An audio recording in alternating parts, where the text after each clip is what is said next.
하나님의 은혜가 모든 성도님들에게 함께 하시길 축복합니다. 오늘 함께 보실 하나님의 말씀은 베드로전서 3장 3절에서 4절 말씀입니다. 너희의 단장은 머리를 꾸미고 금을 차고 아름다운 옷을 입는 외모로 하지 말고 오직 마음에 숨은 사람을 온유하고 안정한 심령에 썩지 아니할 것으로 알아. 이는 하나님 앞에 값진 것이니라. 오늘도 엔게디 말씀 묵상과 함께 하시는 성도님들을 축복합니다. 이 베드로전서 3장 전반부는 이 문자적으로만 보게 되면요, 여러 가지 오해를 가져올 만해요. 이 성경이 이 가부장적인 시각을 반영했다라고 하는 오해를 흔히 하기도 합니다. 특히 1절의 말씀을 보면서 이러한 오해를 많이 하게 되죠. 1절 말씀입니다. 아내들아, 이와 같이 자기 남편에게 순종하라. 이는 혹 말씀을 순종하지 않는 자라도 말로 말미암지 않고 그 아내의 행실로 말미암아 구원을 받게 하려 함이니. 방금 읽어드린 이 말씀의 의도를 살펴보지 아니하고 그저 아내들아 자기 남편에게 순종하라라고 하는 그 말씀 구절 일부분만을 보게 되면 이 좋지 않은 오해를 가져오게 됩니다. 우리는 이 말씀을 우선 그 시대 배경에 비추어서 봐야 됩니다. 이 당시의 그 역사적인 상황은요, 이 다수의 믿는 아내들이 이 불신자 남편들과 결혼해서 살아가는 경우가 많았습니다. 이 디아스포라에 거주하는 그 유대인들이 이방인들과 결혼할 수는 없으니까 그 공동체 안에서 결혼한 경우가 많았어요. 그러다 보니까요, 당연히 유대인으로서 예수를 믿지 않는 사람들과 결혼하는 경우도 발생할 수밖에 없었습니다. 그러니까요, 그러한 배경에서는 당연히 신앙과 관련된 마찰이 발생할 가능성이 많았습니다. 아무래도요, 그 시대의 문화적인 배경은 지금과 다릅니다. 당시에는요, 아무래도 남성 중심의 사회였습니다. 그러다 보니까 이 집안이나 재산에 대한 많은 결정 권한이 대부분 남편들에게 있었지요.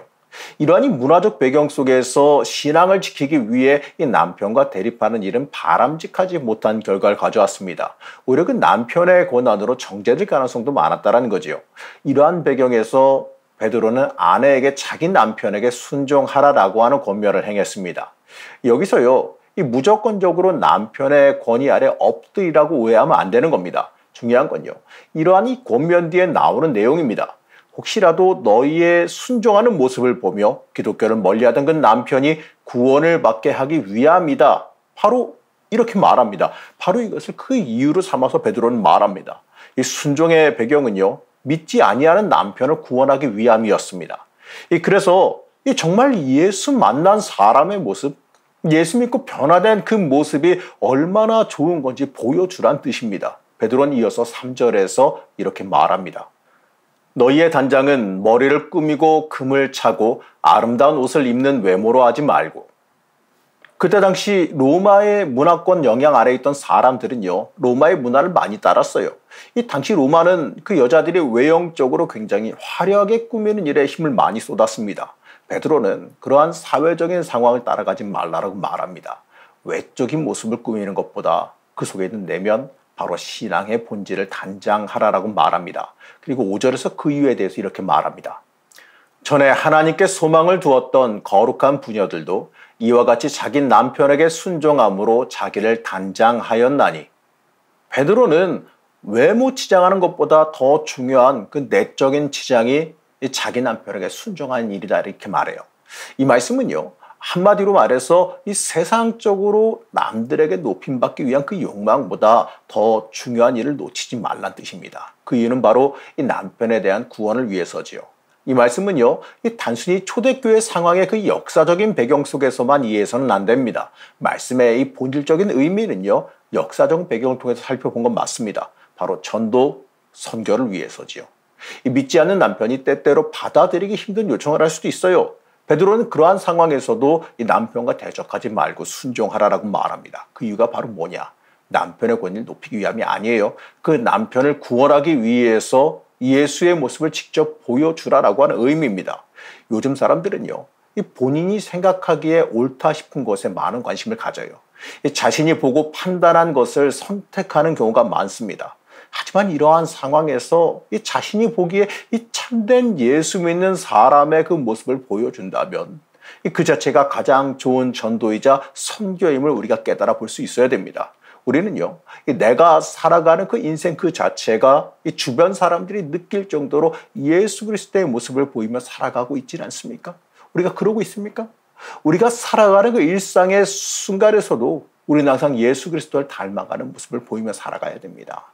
나를 통해 저들이 예수님 만나기를 소망해야지요. 그것이 요즘 세상에서 가장 확실한 전도가 될 겁니다. 사랑하는 성도 여러분, 우리는 이 세상 속에서 살아갑니다. 그렇기 때문에 우리는요, 이 세상 사람과 온전히 구별될 수 있어야 돼요.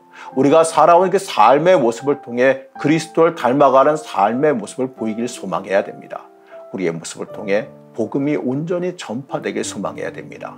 내 삶의 모습이 복음 순종하며 하나님 앞에 순복하는 삶의 모습이 온전히 이루어져야 되는 겁니다. 참된 하나님의 사람, 믿는 사람의 참된 모습을 보이며 살아가시기를 시간 간절히 축복합니다.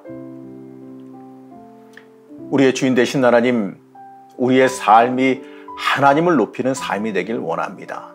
우리가 살아간 삶의 모습이, 우리가 보이는 삶의 모습이 복음 증거하기에 합당한 모습이 되기를 원합니다. 예수 만난 사람으로서, 구원받은 사람으로서 그에 맞게 살아가길 원합니다. 우리를 붙잡아 주셔서 하나님의 복과 은혜 안에서 살아가게 허락하여 주시옵소서. 오늘 하루도 하나님의 은혜 안에 있기를 소망하며 예수님의 이름으로 기도드렸습니다. 아멘.